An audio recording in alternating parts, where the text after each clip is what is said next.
The next topic is benefits to the investors. The following are the benefits for the investor. The first one is bad deliveries are almost eliminated. The risk, second one is the risk associated with physical certificates such as loss.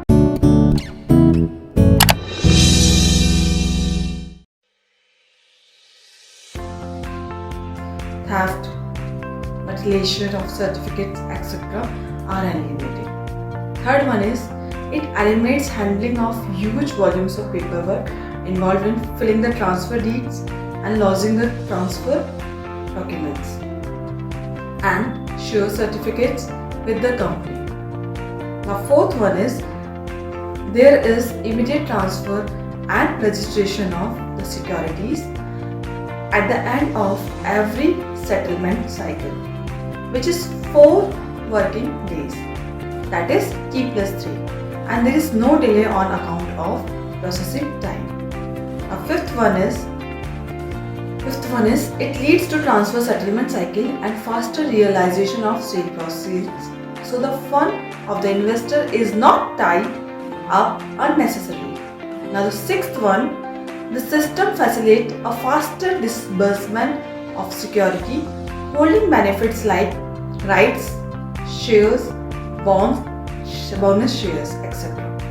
Now the seventh one is the stamp duty on transfer of securities, which is a 0.25% of the consideration on transfer of shares in physical form and is not applicable. Now eighth one is there is a reduction in rates of interest on loans granted against pledge of dematerialized securities by various banks. Now the ninth one is there is reduction in brokerage for trading in dematerialized securities. And the last one, that is 10, there is reduction in transaction cost in dematerialized securities as compared to physical securities.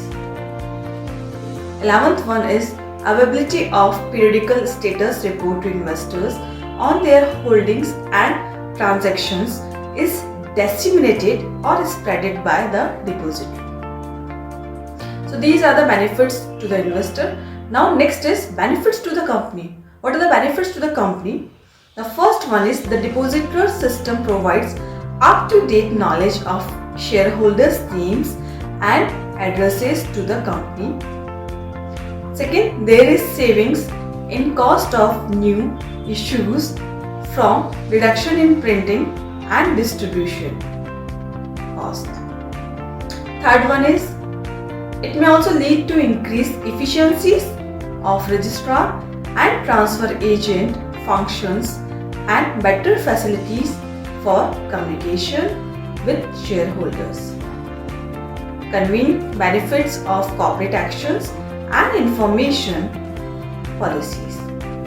Now the fourth one is the system enables a company to attract international investors without by having to incur the expenditure of issuance in overseas market. So these are the benefits to the company. Now let's discuss next topic, online share trading and its advantage. So what is the online share trading?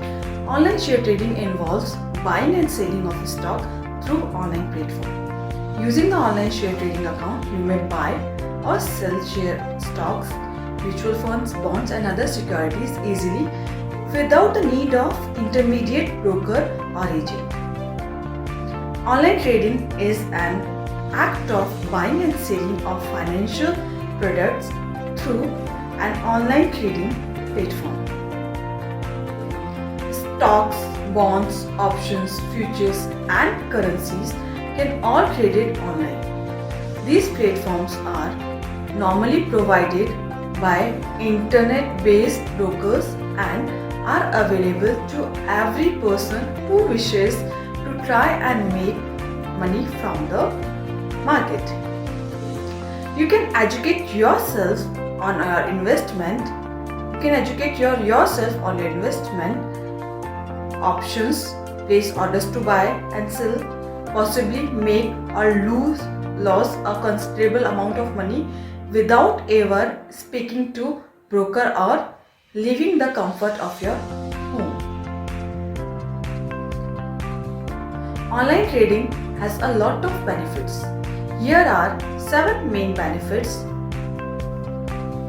It is convenient when it comes to online trading. You only need to open a trading account via internet and you are good to go. You are not bound by the time and place as long as you have internet connections. Hence, online trading is convenient and possibly accessible from anywhere with limited hassle. It also saves time, it is cheaper, it is online stock trading the stock. It is online stock trading.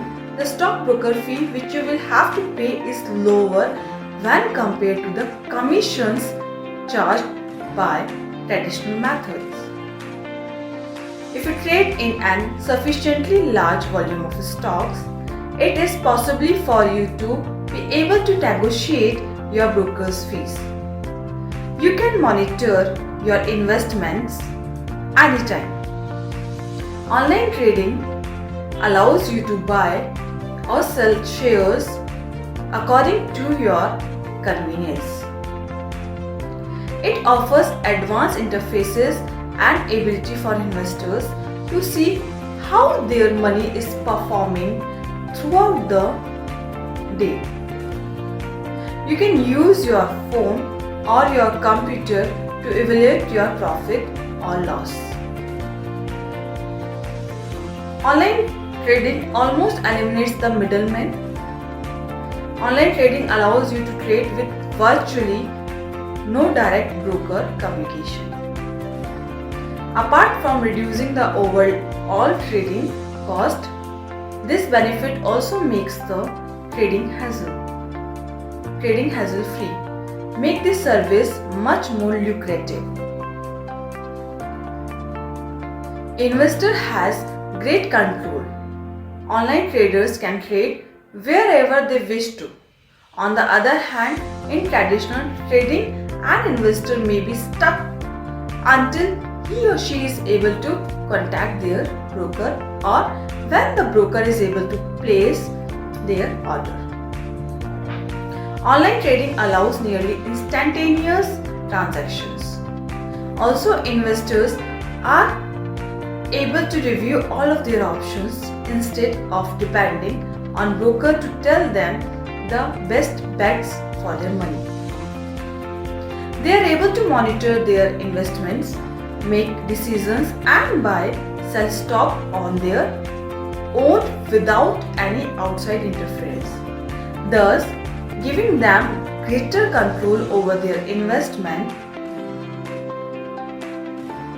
Next is faster transaction. Online banking is fast and efficient. Funds can be transferred between accounts almost instantaneously, especially if the two accounts are held at the same banking institution. All it takes to be able to buy or sell stocks in a single click of mouse. Through this, a quicker exchange can be made, which may also ensure quicker earnings. Next is better understanding of one's money. There is a hidden advantages of online trading which you would not want to pass upon. Just like conventional stock trading, you can predict the market behavior and use this to predict a rise or fall in the price. You will be handling your own finances and be responsible for them. Over time, you become more experienced in understanding the market and good investment opportunities from the bad ones. This knowledge about money is very useful, and having this on your resume makes you more marketable to companies looking to fill a well-paying position in the finance department. So, while making a quick buck, you also manage to become financially smarter in both your professional and personal life. Next topic of Module 1, Concepts of a Small Cap. So, what is a small cap? The term small cap describes companies within a relative small market capitalization. A company's market capitalization is the market value of outstanding shares. The definition for a small cap varies, but generally means a company with $300 million to $2 billion in market capitalization. So this is all about a small cap. Now, difference between large, medium and small cap in share market. So, when beginners enter the stock market, they often have questions about which stock to invest in. Such question can overwhelm even a seasoned investor. Stock market investor must have sufficient knowledge to determine which stocks are the right choice for their investment strategy. If you have no clue about which stocks you should put money in, you could face losses. The share market has inherent risk, and this risk varies from one stock to another. Stocks in the stock market are often classified based on their market capitalization, or you can say market cap. So what is the full form? Market cap is market capitalization, as large cap, mid cap and small cap. So basically large capitalization, mid capitalization and small capitalization stocks. These categorization helps investor to make decision. Market capitalization, its meaning and categories. So first, market capitalization. What is the market capitalization? It refers to the total number of outstanding shares of a company in the market multiplied by the current price of each share. It is a measure of estimated valuation of a company. To make things simpler, let us consider the meaning of market capitalization with the help of an example. So, suppose that ABC company has 20,000 outstanding shares in the market, and each share of ABC company is priced at rupees 20. So what is the price? Rupees 20. Then the market capitalization of ABC company will be calculated as follows. Outstanding shares into price per shares. So 20,000 into per price क्या था? 20 rupees. So it's equals to rupees 4 lakh. Therefore, the market capitalization of ABC company is rupees 4 lakh. So the companies that are traded on the stock exchanges can be categorized into three broad categories: large cap, mid cap and small cap. You can say that large capitalization, mid capitalization and small capitalization.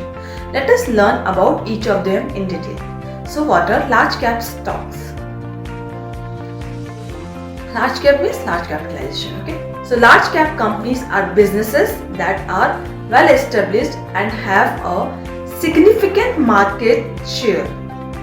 Large cap companies have market caps of rupees 20,000 crore or more. So these companies dominate the industries and are very stable.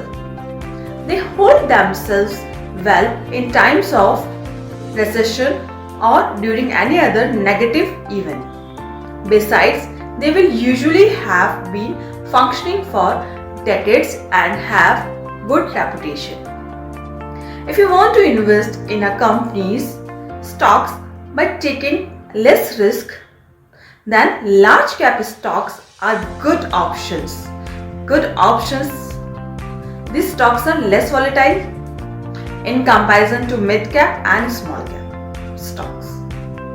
So the lower volatility makes them less risky.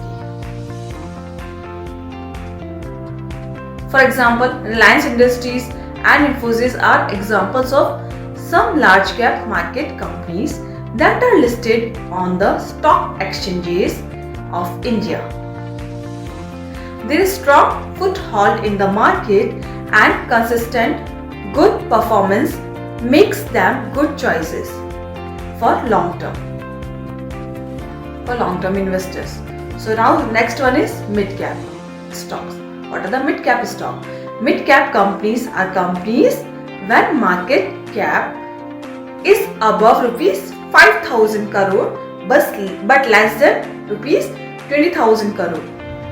Investing in these companies can be riskier than investing in large cap market companies. This is because mid caps tend to be more volatile as compared to large caps.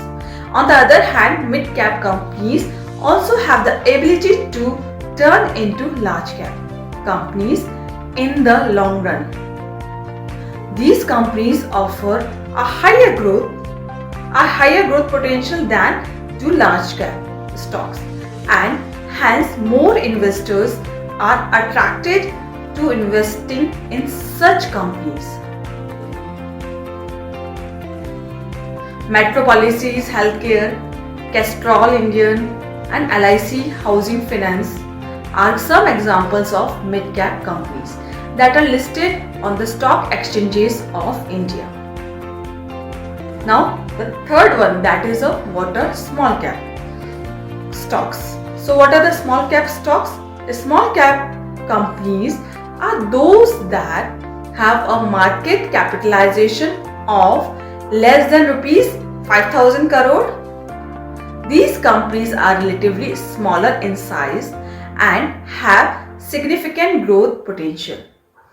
What makes them risky is the low profitability. The low profitability that will be successful over time. This makes the stocks of such companies volatile in nature. Small cap companies have a long history of underperformance. But when an economy is emerging out of a recession, small cap stocks often prove to be outperformer. For example, Hindustan Zinc, DB Corp, KNR Construction and Hathway Cable are some example of small cap market companies that are listed on the stock exchanges of India. Now the next topic of module 1 is penny stock, and this is the last topic of this module. Penny stocks are stocks that traded at very low prices, have low market capitalization and are mostly illiquid, that cannot be easily converted into cash. These stocks, penny stocks, are lesser known to the larger investing public as investors remain away from them because the information regarding their fundamentals and businesses is either not reliable or not available. However, they are also known for multi-bagger returns within certain trading sessions. As penny stocks are mostly illiquid, meaning traded in very less quantity, sometimes only a few orders can lead to hitting the circuit limit on the exchange. These stocks mostly give higher returns when hitting circuits for a number of days. Though this period of hitting circuit is not accompanied with trading volumes, either there is some story moving around. That stock or it might be as a result of manipulation by some stock operators who artificially inflate the price and volumes to bring in innocent retail investors and large offloading their own holdings. When participation increases, now that we have understood what are penny stocks, let's see why are penny stocks called penny stocks. Penny stocks are penny stocks for a reason. So what is this reason? What is this reason? Penny stock traded of such low rates for a reason because most of the traders buying penny stock don't even care about them and look to exit sooner or later once they have given decent returns. Penny stocks in India are often found non-compliant with exchange regulations and non-transparency in reporting. It is only when there is some news or some turnaround stories on penny stocks that they move. The speculation leads to an increase in trading volumes and prices soar. But very few of them turn out to be true or genuinely fundamentally stronger. Any negative news causes the price to turn south. So this is all about the penny stock.